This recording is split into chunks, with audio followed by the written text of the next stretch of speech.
Olá, muito bem-vindo ao nosso canal mais uma vez. Peço que se inscreva no YouTube se estiver recebendo essa mensagem pelo WhatsApp ou qualquer outra rede social. E não deixe de compartilhar, por favor. O comentário de hoje está um pouquinho longo, mas peço que, se possível, fique até o final, onde estará a cereja do bolo. Vamos lá. A hora da verdade está chegando. Tem uma data limite para acontecer a definição dos rumos. É até o dia 31 de dezembro e não há como negar. E muita gente está falando coisas ou repassando informações que não têm fundamento algum ou que não são seguras, mesmo vindo de fontes que acertaram no passado. Um exemplo disso é o que tem sido vazado sobre a reunião do atual presidente com o alto comando militar na manhã de quinta-feira. Aquele que tem a cabeça no lugar não deve acreditar em todas as informações que foram repassadas. O presidente realmente promoveu e exonerou alguns oficiais, como de costume, numa pauta de fim de ano. Mas, obviamente, que foram discutidas questões importantes sobre os últimos acontecimentos provenientes do Tribunal Superior Eleitoral. Só que absolutamente nada do que foi discutido vazou para ninguém. E por quê? Porque não seria uma estratégia militar se isso acontecesse. Imagine, quando se planeja um ataque ou uma invasão, o elemento surpresa é uma premissa dos estrategistas. Não se vaza nem para os espiões mais qualificados do mundo, quanto mais para jornalistas que colocarão levianamente ao vento para qualquer um saber. Não, de maneira alguma. Veja que nem mesmo a CIA americana conseguiu precisar quando os russos iriam invadir a Ucrânia. Apenas sabiam que a invasão ia acontecer porque os russos colocaram mais de 100 mil soldados na fronteira. Isso era óbvio. Nas Malvinas também, ninguém vazou que os ingleses atacariam os argentinos pelos flancos às 2:30 da madrugada. E como os militares brasileiros não são bonequinhos de Forte Apache, a estratégia de atuação em um mundo moderno é agressiva também e bem elaborada. Portanto, não acredite em nenhuma palavra que se ouve a respeito do assunto em termos de desistência e conformidade. Os militares só deixam vazar aquilo que eles querem que seja repassado, apenas isso. O Brasil é tradicionalmente conservador de direita, preza pelos direitos básicos alcançados com muito sacrifício. É religioso e prima pela família. Assim tem sido também a base estrutural das Forças Armadas desde quando foram criadas há 2 séculos pelo patrono Duque de Caxias. Haja vista o que aconteceu em 64. Os militares atenderam uma demanda da sociedade que não queria ser socialista. Nada mudou nos dias de hoje. As Forças Armadas conhecem muito bem os efeitos do comunismo e se fosse para ser diferente, ou seja, para que a nação se transformasse e mudasse de lado, isso já teria acontecido há muito tempo. E por que não aconteceu? Porque o Brasil não pensa como Cuba, Venezuela, Argentina e quantos mais aparecerem. E não vai ser como eles nunca. Não importa quantos simpatizantes de esquerda possam aparecer. Isso não vai acontecer em tempo algum. As manifestações em frente aos quartéis continuam. Às vezes um pouco mais inflamadas, às vezes um pouco menos. Isso é normal no revezamento dos manifestantes. Mas elas não irão parar. E a recompensa daquele que trabalha na resiliência, na resistência, é sagrada e virá. O caminho não será pelo meio jurídico, que se mostrou totalmente esgotado e inerte para a atual questão. Nem adianta subir em palanques com oportunismos e discursos salvadores, como os parlamentares que resolveram acordar agora falando em CPIs. Por que não fizeram isso antes? Tiveram todo o mandato para se manifestar e só agora, onde até em Marte ou planetas mais longínquos se sabe do que está acontecendo no Brasil, eles resolveram dar o ar da graça. Querem palanque, oportunismo para aparecer e passar para a história como os que lutaram pela resistência. Mentira!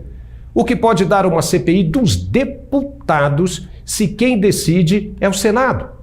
O máximo que se vai produzir são provas que todo mundo já tem. E daí? A decisão de levar isso adiante é monocrática. Cabe a uma única pessoa, que é o presidente da casa, senador Rodrigo Pacheco, que enfiou o rabo entre as pernas e deu um tremendo pé na bunda do povo que o colocou onde está. Ou seja, os frutos da CPI dos deputados já foram colhidos antes de se formar. O brasileiro já sabe o que aconteceu e não precisa mais de investigação nenhuma para descobrir o que está claro.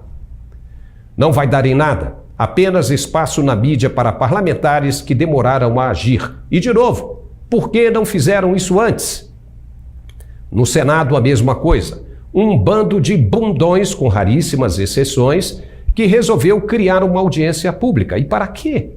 Uma audiência pública só é convocada quando se tem dúvidas sobre uma questão e se ouve especialistas para ajudar numa conclusão.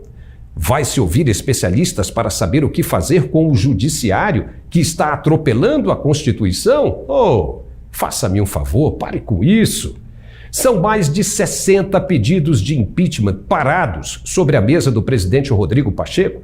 Se alguém tivesse peito de verdade, que o convencesse a colocar em sessão plenária há mais tempo. Tudo agora sem efetividade alguma, são firulas de quem quer apenas aparecer na mídia. Agora vem a cereja do bolo que eu falei. Na questão judiciária, efetivamente, os magistrados da Alta Corte já deixaram claro que não vão arredar o pé e que escolheram o seu lado, como foi dito pelo vice Hamilton Mourão. Mas olha só que curioso. A Lei 9.504 de 97, que trata da norma das eleições, determina no artigo 96, inciso 3º, o procedimento para o processamento de representação apresentada por partido político ou coligação no TSE, combinado com o artigo 51 da Resolução número 23.673 de 2021 do próprio Tribunal.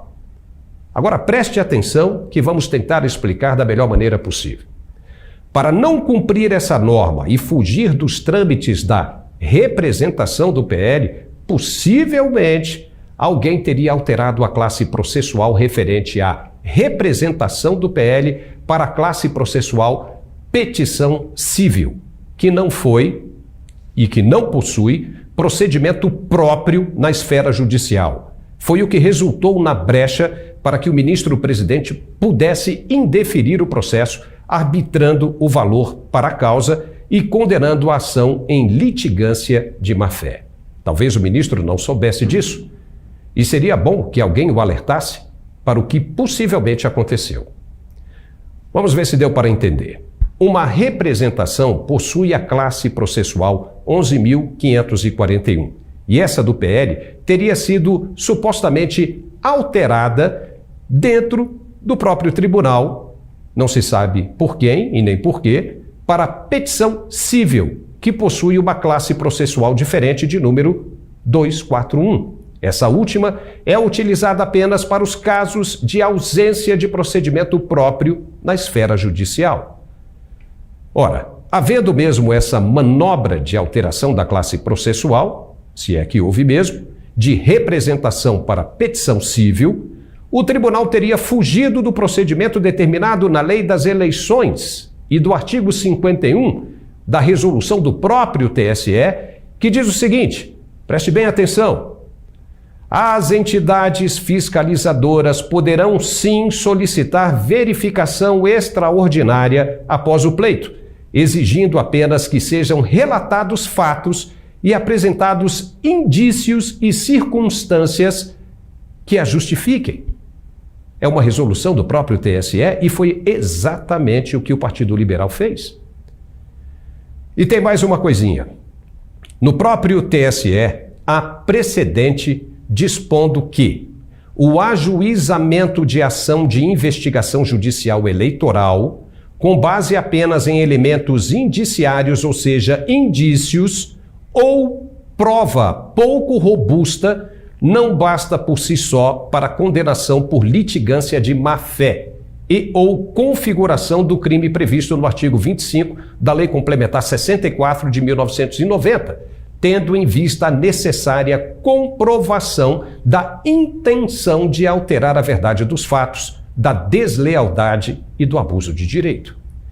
Isso foi proferido no acórdão de 9 de fevereiro de 2021 na ação de investigação judicial eleitoral número 060177-905 do ministro Luiz Felipe Salomão. Ela vai estar na descrição aqui embaixo.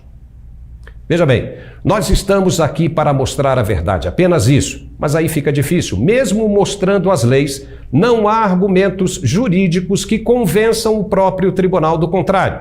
Mesmo existindo as leis, elas não valerão de nada, porque a Constituição que está em vigor agora é a que os ministros reescreveram. Ponto final.